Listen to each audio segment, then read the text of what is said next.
tivemos o anúncio de um pacote de corte de gastos pelo governo e de repente o mercado reagiu a tudo isso. E a gente estava perguntando aqui antes, aqui nos bastidores, quem é o mercado, Paulo? Sabe que isso daí é uma visão que a gente percebe nas pessoas, né? As pessoas imaginam uma pessoa muito, muito rica, que nem o tio Patinhas, em cima de uma pilha de dinheiro fumando um charuto. Na verdade, quando a gente fala que o mercado reagiu, são os agentes econômicos que fazem intermediação financeira. Vamos traduzir isso daí. Quando você coloca dinheiro no banco, né? Eu coloquei dinheiro no banco, fiz uma aplicação financeira, sobrou um dinheirinho lá, coloquei R$50 no banco. Alguém está recebendo esse dinheiro e ele vai colocar esse dinheiro em alguma atividade que vai te pagar os juros. Então vamos falar da caderneta de poupança. Hoje ela chama poupança, não chama nem caderneta de poupança. Foi lá, depositei R$30 na poupança, na Caixa Econômica Federal, que é um agente econômico. A Caixa Econômica Federal vai juntar esse dinheiro com dinheiro de milhares de pessoas para emprestar para um terceiro que está construindo uma casa. A Caixa Econômica, estou usando o exemplo da Caixa Econômica, ela tem a obrigação de administrar bem esse recurso e não pegar esse dinheiro seu e colocar numa furada, porque senão ele não consegue pagar os juros da poupança. Um outro exemplo.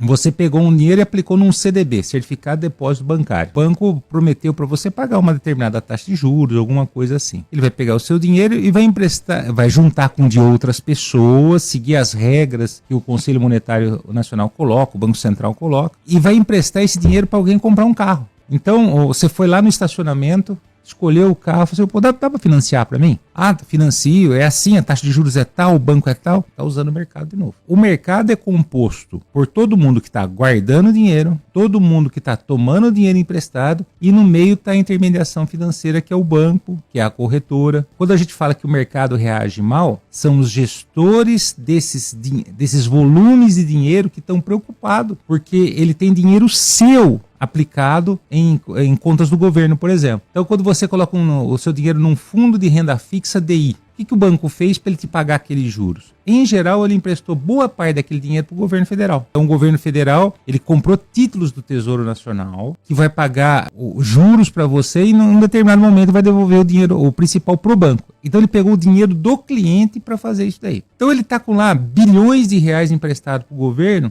e o governo está aumentando cada vez mais a dívida. Então ele está começando a ficar preocupado. Ô, louco, esse cara aqui vai parar de pagar os juros. Então quando se fala do mercado, na verdade a gente está envolvido nele. E a maior parte das aplicações financeiras empresta dinheiro para o governo. Porque é difícil não emprestar dinheiro para o governo. 30% de todo o dinheiro que tem em empréstimo na economia é para o governo. Então é uma preocupação grande mesmo que o governo controle bem as contas públicas para que a trajetória da dívida não fique explosiva. Vamos imaginar o nosso dia a dia. Então eu tenho um salário, eu tenho as minhas despesas. Então eu ganho lá R$2.000 e eu tenho despesas de R$1.800. Então tá sobrando R$200. Se um mês eu passar dos R$2.000, eu gastar R$2.100, como é que eu vou conseguir esses R$100? Eu vou ter que ir num banco e emprestar dinheiro. Ou fazer algum outro tipo de financiamento. Se no mês seguinte não der um jeito de gastar menos do que os R$2.000 e fazer sobrar pelo menos 100 para eu pagar a conta, a dívida vai aumentar novamente. E em cima dessa dívida é a dívida mais os juros. Então tem duas coisas. Uma que a gente chama de déficit. É quando você